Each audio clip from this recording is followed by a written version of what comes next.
नमस्कार, nation TV Bharat में आपका स्वागत है। मैं हूं सोनी। आइए आज के खास खबरों से कराते हैं रूबरू।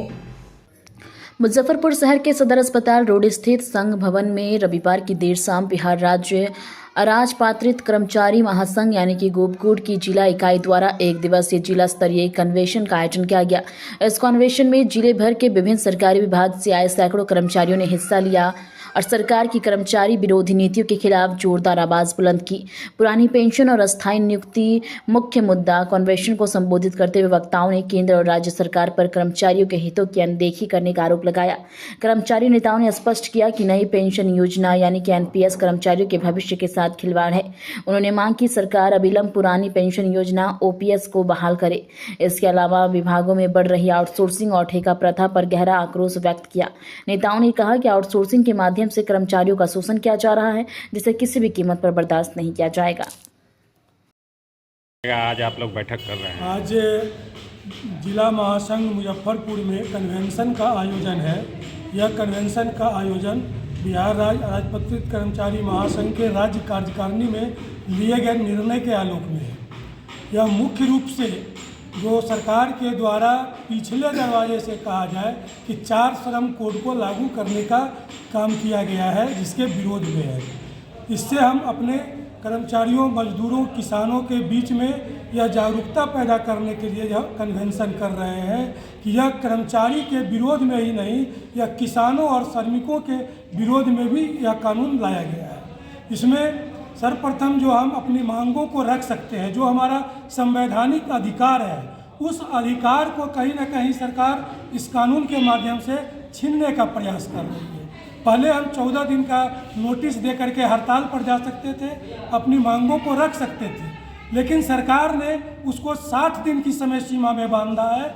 इतना ही नहीं, अगर 14 दिन में हमारी मांग सरकार के द्वारा नहीं मांगी जाती थी या हमसे वार्ता करके वार्ता विफल भी हो जाती थी, तो हम अपने मांग को मनवाने के लिए काम रोक सकते थे, हड़ताल कर सकते थे।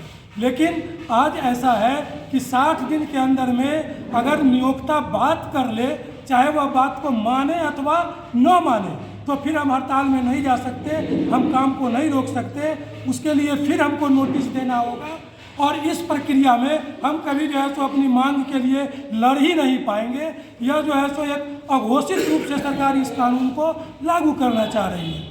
दूसरी बात कि हम 10% किसी भी संस्थान के लोग इकट्ठा होकर के अपने कानूनों के लिए, अपने मांगों के लिए हम संगठन का निर्माण कर सकते थे, लेकिन आज सरकार कह रही है कि 51% जितने कर्मचारी काम कर रहे हैं उसका 51% जब एक साथ होगा तो आप संगठन बना सकते हैं। मूर्त रूप में ऐसा हो ही नहीं सकता है। आप सोच सकते हैं कि सरकार भी जो बनती है, सरकार भी एक पार्टी का 50% नहीं रहता है, वो कई पार्टियों को मिला करके बनाती है। और कर्मचारियों के लिए कि एक साथ 51% यह हो ही नहीं सकता है। मतलब अघोषित रूप से यह भी उनका एजेंडा है कि कर्मचारी न इकट्ठा हो सके और न जो है सो अपने मांग के लिए यूनियन बना सके। ये लेकर के बैठक है। इसमें बहुत सारी बातें हैं। यह भी है कि सरकार पहले किसी को हटाने के लिए नोटिस होता था, 3 महीने का जो है तो उसको नोटिस दे करके कारण परीक्षा करके हटाया जाता था। आज सरकार नियम लागू कर रही है कि 300 तक कर्मी जहां कार्यरत है वहां नोटिस की आवश्यकता नहीं है। वह जो है सो एक सूचना जो है सो 15 दिन पहले दे करके काम से हटा देगा। मतलब हायर एंड फायर जो प्राइवेट कंपनियों में होता है उसको और सख्ती से लागू कर रही है।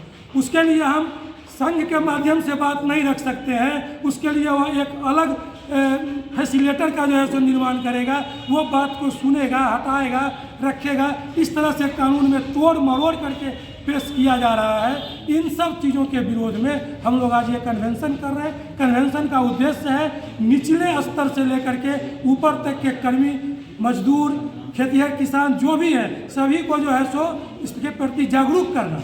क्योंकि मीडियम क्लास के लोग जो हैं वो नीचे से ही आते हैं। बड़े बड़े नेता के, बड़े बड़े उद्योगपति के, बड़े बड़े व्यापारी के लड़के बिजनेस करने के लिए वो बिजनेस करते हैं, वो नौकरी में नहीं आते हैं।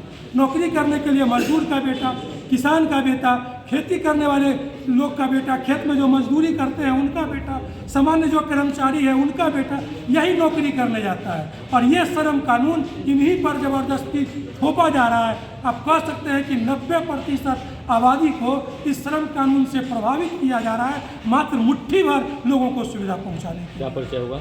निरंजन कुमार सिन्हा, राज्याध्यक्ष महासंघ गोपी।